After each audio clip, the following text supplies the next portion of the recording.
حضرت صلی اللہ علیہ وآلہ وسلم پر وحی کا ابتدائی دور اچھے سچے پاکیزہ خوابوں سے شروع ہوا۔ آپ خواب میں جو کچھ دیکھتے وہ صبح کی روشنی کی طرح صحیح اور سچا ثابت ہوتا۔ پھر من جانب قدرت آپ تنہائی پسند ہو گئے اور آپ نے غار حرا میں خلوت نشینی اختیار فرمائی اور کئی دن اور رات وہاں مسلسل عبادت اور یاد الہی و ذکر میں مشغول رہنے لگے۔ جب تک گھر آنے کو دل نہ چاہتا توشہ ہمراہ لیے ہوئے وہاں رہتے۔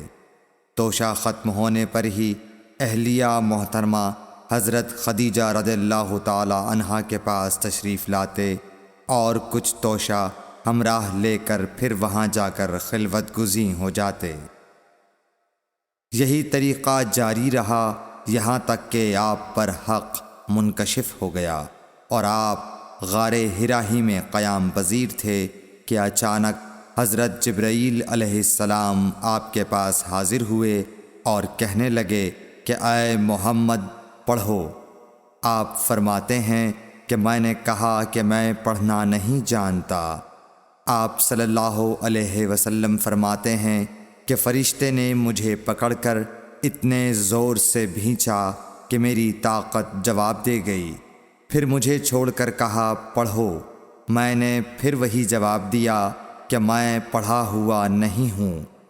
اس فرشتے نے مجھ کو نہایت ہی زور سے بھینچا کہ مجھ کو سخت تکلیف محسوس ہوئی۔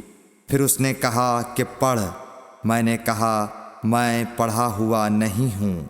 فرشتے نے تیسری بار مجھ کو پکڑا اور تیسری مرتبہ پھر مجھ کو بھینچا۔ پھر مجھے چھوڑ دیا اور کہنے لگا کہ پڑھو اپنے رب کے نام کی مدد سے جس نے پیدا کیا اور انسان کو خون کی پھٹکی سے بنایا۔ پڑھو اور آپ کا رب بہت ہی مہربانیاں کرنے والا ہے۔ بس یہی آیتیں آپ حضرت جبرائیل علیہ السلام سے سن کر اس حال میں غار حرا سے واپس ہوئے کہ آپ کا دل اس انوکھے واقعے سے کانپ رہا تھا۔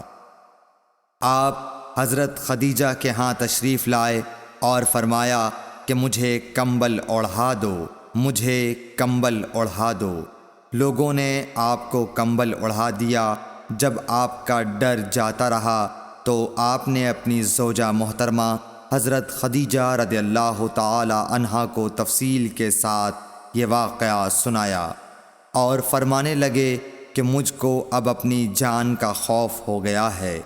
آپ کی اہلیہ محترمہ حضرت خدیجہ رضی اللہ تعالی عنہا نے آپ کی ڈھارس بندھائی اور کہا کہ آپ کا خیال صحیح نہیں ہے۔ اللہ کی قسم آپ کو اللہ کبھی رسوا نہیں کرے گا۔ آپ تو اخلاق فاضلہ کے مالک ہیں۔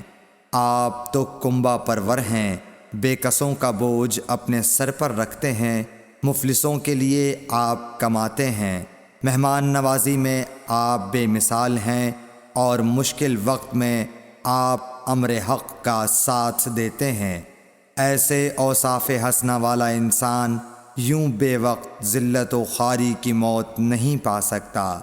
پھر مزید تسلی کے لیے حضرت خدیجہ رضی اللہ تعالی عنہا آپ کو ورقہ بن نوفل کے پاس لے گئیں جو ان کے چچا زاد بھائی تھے اور زمانہ جاہلیت میں نصرانی مذہب اختیار کر چکے تھے اور عبرانی زبان کے کاتب تھے۔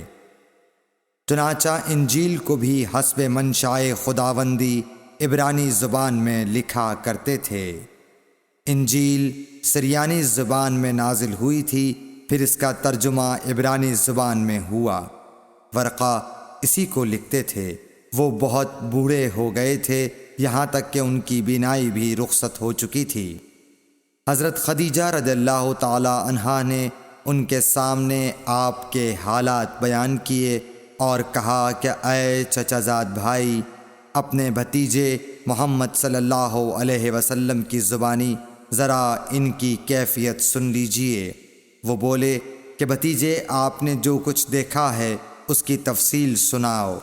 چنانچہ آپ صلی اللہ علیہ وآلہ وسلم نے از اول تا آخر پورا واقعہ سنایا، جسے سن کر ورقہ بے اختیار ہو کر بول اٹھے کہ یہ تو وہی ناموس معزز رازدان فرشتہ ہے جسے اللہ نے حضرت موسیٰ علیہ السلام پر وحی دے کر بھیجا تھا۔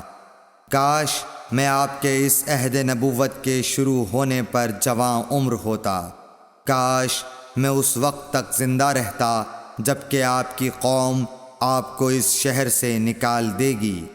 رسول کریم صلی اللہ علیہ وآلہ وسلم نے یہ سن کر تعجب سے پوچھا کہ کیا وہ لوگ مجھ کو نکال دیں گے، حالانکہ میں تو ان میں صادق و امین و مقبول ہوں۔ ورقہ بولا، ہاں یہ سب کچھ سچ ہے، مگر جو شخص بھی آپ کی طرح امر حق لے کر آیا لوگ اس کے دشمن ہی ہو گئے ہیں۔ اگر مجھے آپ کی نبوت کا وہ زمانہ مل جائے تو میں آپ کی پوری مدد کروں گا، مگر ورقہ کچھ دنوں کے بعد انتقال کر گئے، پھر کچھ عرصے تک وحی کی آمد موقوف رہی۔ صحیح بخاری حدیث نمبر 3۔